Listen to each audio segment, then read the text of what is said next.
شاعر نے کہا محمد کا رسولوں میں ہے جیسے مرتبہ اعلیٰ،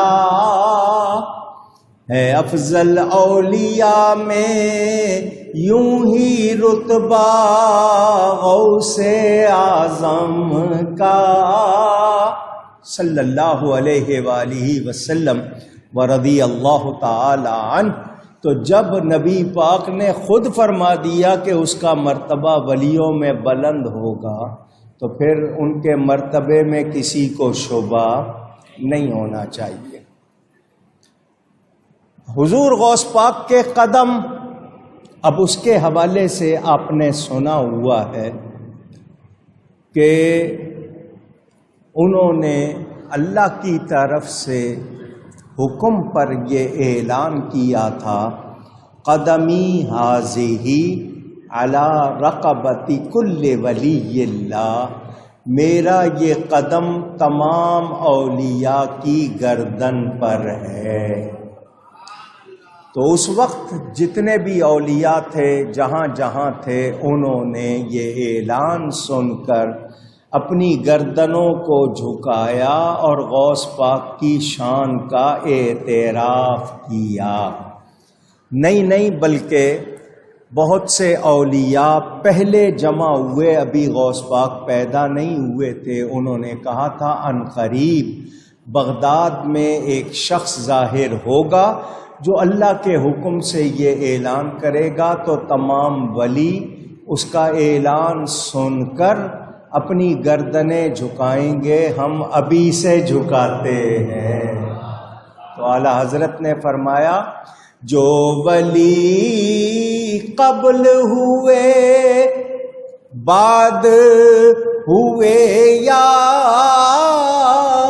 ہوں گے، سب ادب رکھتے ہیں دل میں میرے آقا تیرا، واہ کیا مرتبہ اے غوث ہے بالا تیرا۔ اس حوالے سے علماء نے بہت کتابیں لکھی ہیں اور بہت سے غوث پاک کے کمالات، ان کا مرتبہ مانتے ہیں، ہمیں کوئی شبہ نہیں۔ میرے دوستوں اور بزرگوں، واقعات میں سے ایک واقعہ یہ بھی ہے، ابو الغنائم مقدام البطائحی وہ فرماتے ہیں کہ حضرت کے آستانہ عالیہ پر ایک مرتبہ میں گیا غوث پاک کے دربار، تو میں نے آپ کے پاس 4 آدمیوں کو بیٹھے ہوئے دیکھا جن کو میں نے اس سے پہلے نہیں دیکھا تھا۔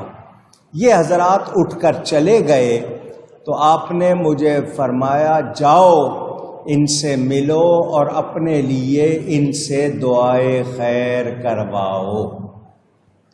پتہ چلا اللہ والوں سے دعا کروانی ان کے منہ پاک ہوتے ہیں، ہم گالیاں دیتے ہیں، جھوٹ بولتے ہیں، غیبت کرتے ہیں، ہمارے منہ سے پتہ نہیں کیا کیا نکلتا رہتا ہے، یہ پاک منہ والے ہوتے ہیں اللہ کا ذکر کرنے والے، تو ان کی دعائیں قبول ہوتی ہیں۔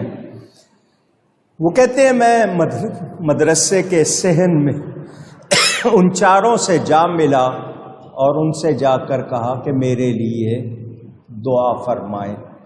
تو ان میں سے ایک بزرگ نے فرمایا تم بڑے خوش قسمت ہو کہ ایک ایسے غوث اعظم کی خدمت میں ہو جس کی برکت سے اللہ تعالی زمین کو قائم رکھے گا۔ یہ زمین پر اللہ والوں کا ہونا یہ ہمارے لیے امان ہے، وہ سوئے ہوں قبروں میں یا جاگتے بیٹھے ہوں، ان کا وجود ہمارے لیے امان ہے، اور جس کی برکت سے تمام خلائق پر تمام مخلوق پر اللہ فضل و کرم فرمائے گا۔ دیگر اولیاء کرام کی طرح ہم لوگ بھی ان کے سایہ عاطفت، ان کی مہربانی کے سائے میں رہ کر ان کے تابع ہیں، ان کے فرمان ہیں۔ یعنی غوث پاک نے بتا دیا جاؤ اللہ والوں سے بھی میری باتیں سن لو۔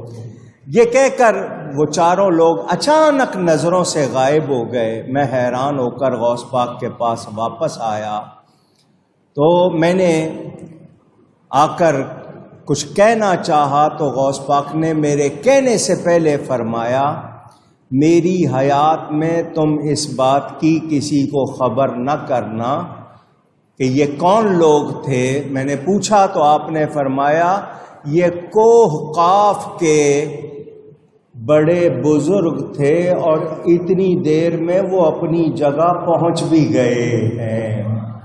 اللہ والے بغیر سواری کے بھی جہاں چاہیں آنا چاہیں، کچھ مشکل نہیں۔ تو جب بڑے بڑے ولی غوث پاک کی شان بیان کر رہے ہیں تو ہم کیوں نہ مانیں۔